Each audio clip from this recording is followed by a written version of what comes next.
Mundu kuti ndima kavaka imba iri mukati. Takaivaka 2013. 2030. Tichivaka imba iyi. 2030. 2013.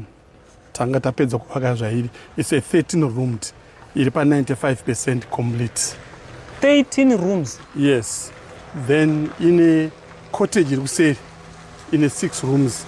Yanga yapa window level. Makavaka makapedza. Takapedza. Saka chii chakazoitika dedi kuti muyo makugara panze? Chakatiunza panze apa ndechekuti muna 20 tapedza kuvaka imba.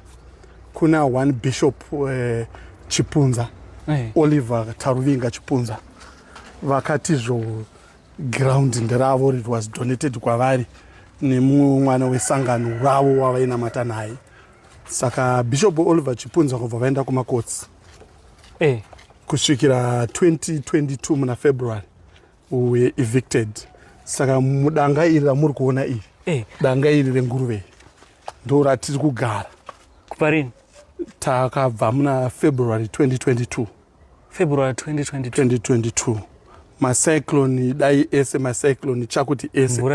Mvura yese yakatinaya tiri kusvika nhasi. Mhepo chando chese zvikutorwa tiri mumu kusvika munhasi namai. Samukurara kuti muridzi weimba iyi izvoso ari kuti ndiye muridzi weimba iyi Bishop Oliver Taruvinga Chipunza. Ndo vari kuti ndo varidzi veground. Veground imba ndeyangu. Asi it's unfortunate kuti he was awarded imba neground necourt iye asina chaakaita. Pasina chaakaita as in contributor kuvaka imba? Hapana chaakaita. Paakatotona achivaka akatisiya. Akati ndaifunga kuti mwana wesangano ari kuvaka kuti azondisurprise. Samura kuti akasiya muchivaka imimi achifungidzira kuti muri mwana wesangano muda zosurprise Bishop. Yes, after ambodonaterwa nemwana wesangano. Saka akutarisa another surprise kuti avakirwe imba. Akatotiona tichiunganidza zvidhina. Saka makamboedza kubata wacho ainzi ndiye mwana wesangano akavapa? He is in support of the bishop. Now that there is a structure, there is money. What it means, there is money. So he is in support with the bishop. Saka iye ari kuti iwo bishop avanobvira vamboedza kugara nemupasi kuti alright mistake yakaita semunhu waMwari anoona kuti imistake yakaitika. I tried on several occasions. It fails, and it's unfortunate kuti even their lawyer is also a pastor and a human rights lawyer. Akandiburisa kuti ndisvike panapa. Is a human rights lawyer and a pastor in a church. Sandimba kazovaka futi apapo. Ichi ndakangoisawo chimuzokomusoko ichi kuti ndiwane pokugara nevana 3 beautiful girls. Mune vana 3? Yes. Mese murimo mukati? The unfortunate part of it, vana takazonta vachengetesa. Saka why we have said, why the community has called you to uyozotaura nesu is because one of our girls was doing grade 7 and she was pregnant, and she is pregnant now. She's pregnant? Yes. And she's doing grade 7? She was doing grade 7. She was supposed to be writing. The exams, grade 7 exams are on. Ranga riri dump site. Yakanga iri nzira yafamba nevanhu vachibva kuWarren Park vachipinda. Saka taka clear dump rese. Takatanga kuvaka in his eyes. 13 rooms kuzoona dzasimuka. It's not easy. It's not an overnight job. Exactly. It's not easy. Yes. Saka if he had stopped us as a man of cloth. Exactly. If he had come to us and said, guys, this land was donated to me, we would have stopped. But he waited until we finish. Saka ane nhumbu ari grade 7? Yes. Akapiwa nhumbu tamuchengetesawo kwaatete kuti achengetwe naatete. Saka my responsibilities, you know. Saka vazvakuona akabva apiwa nhumbu. That's why the community has called him. Isusu we didn't have that because takataura nemi iwo vana bishop vanoti, why are you talking to these people? Exactly. But the community had because I see like the community Westleigh Kunok around here. Yes. They are in support of you. Exactly. Yes, they are in support of me, and they are so much worried because this used to be a very peaceful place to stay. But with this, there is no peace in this area. And there's no words and muna mama anofila say because Simba nemari yakainvestwa kuti imba iyi isumuke. Yes. Semunhukadzi anoisa simba rake rese pachinhu. Yes. Ende zozongonzi hapasisiri penyu. Yes. Vakazvitora sei?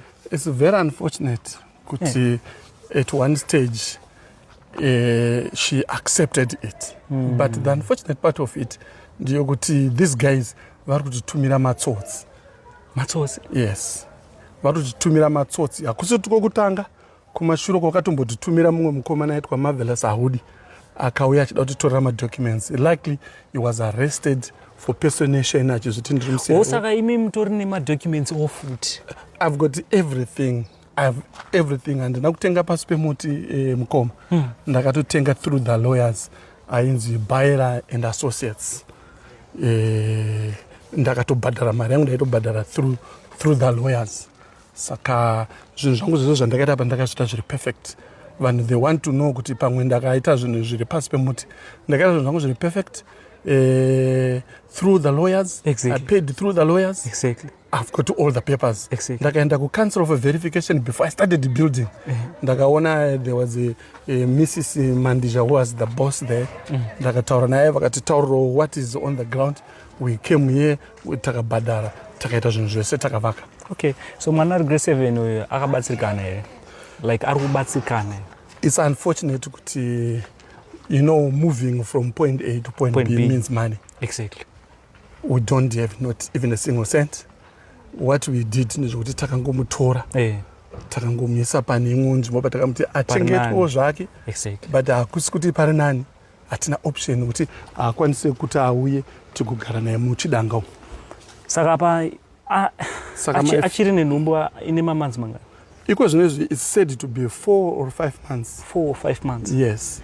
And she was supposed to be in the exam room as we speak. Kutaurwa ndita newe anofanira kuva ari muexam room. Exactly, because vari kunyora. Yes. Mwana arida attention yakadaro ende hapana mari zvishuwa zvokuona. Hapana chiripo. We survive from this munotengesa shop musika uyu. Ndo patinosurvive takaona pondo pazuva totenga muriwo. The other day totenga gas. Exactly. Torarama tichidaro. Otherwise tinorarama nebinzi rinobva kumusha. Nohupfu unobva kumusha. That's how we are surviving.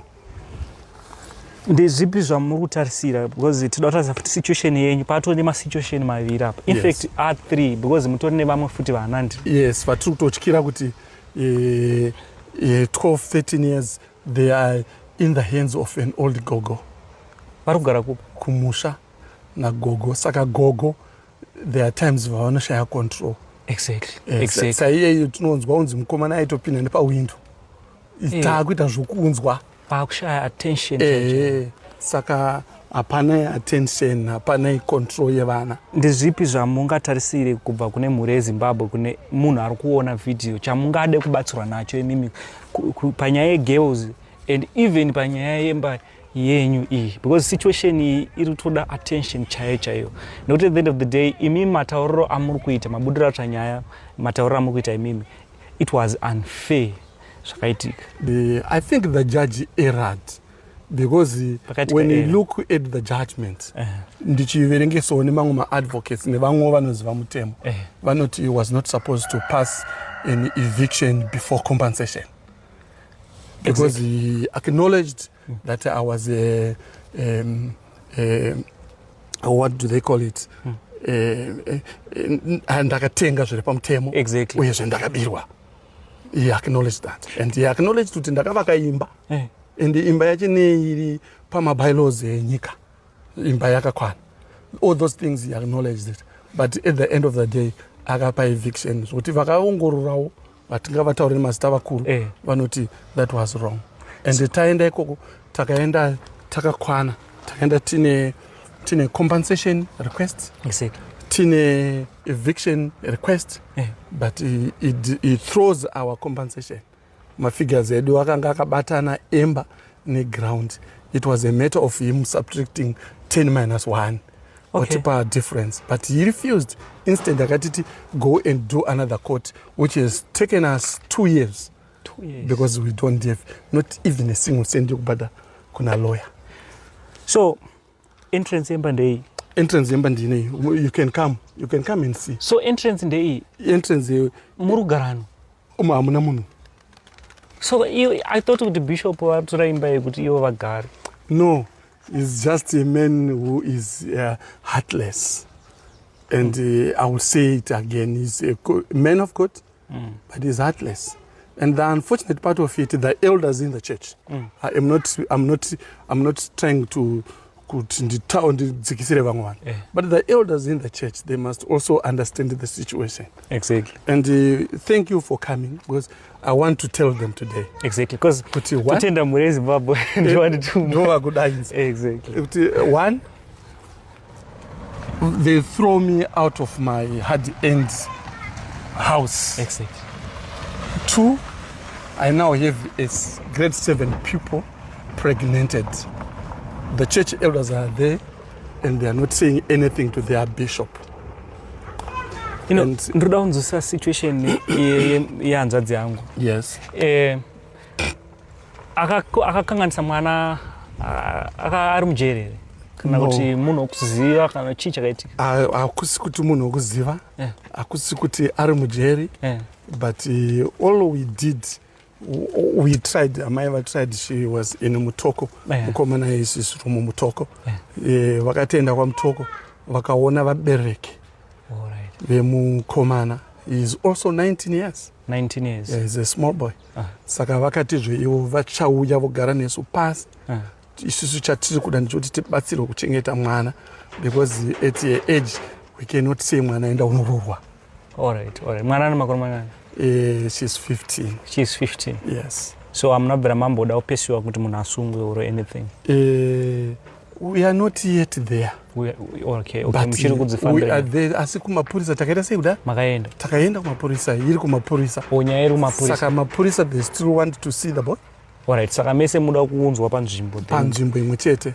Okay. Saka this is what we are trying.